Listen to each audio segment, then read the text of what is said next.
Le monde au quartier latin s'assemble, s'assimile. Sénégal, pays pionnier dans la production cinématographique africaine, avec des films comme L'Afrique sur scène du réalisateur Paulin Soumano Vieira en 1955, suivi de Borom Saret de Ousmane Sembène en 1963, entre autres.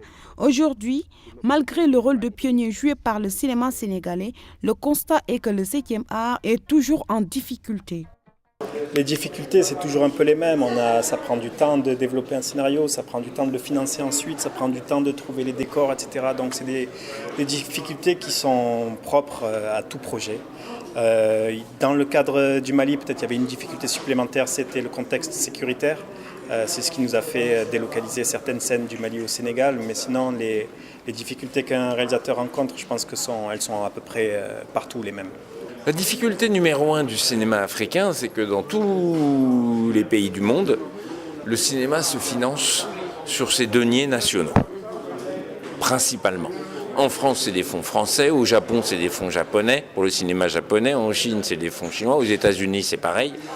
Ici, ce qui manque, c'est ça. Pour l'instant, le cinéma se finance principalement sur des fonds extérieurs.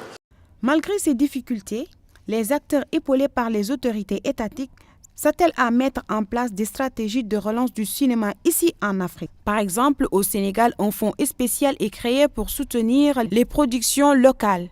Alors les choses sont en train de changer, puisque ça y est, symboliquement, c'est très important.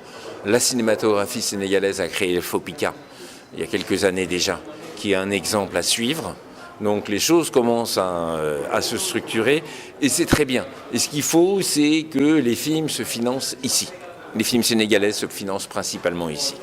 Tant qu'on n'aura pas ça, ça sera toujours un film de ci, un film de là, mais il n'y aura pas de mouvement solide. Quand vous dépendez des autres, eh ben, vous n'avez pas votre destin entre les mains. D'autres solutions préconisées par les acteurs du cinéma en Afrique pour la relance de l'activité est la guerre des contenus qui doivent refléter les réalités du continent. Le cinéma africain en tant qu'ensemble sera fort, sera intéressant à partir du moment où on trouve aussi bien des comédies, des films d'horreur, des polars, des thrillers, des comédies sentimentales, etc., des drames. C'est ça qui va faire le cinéma africain tous ensemble.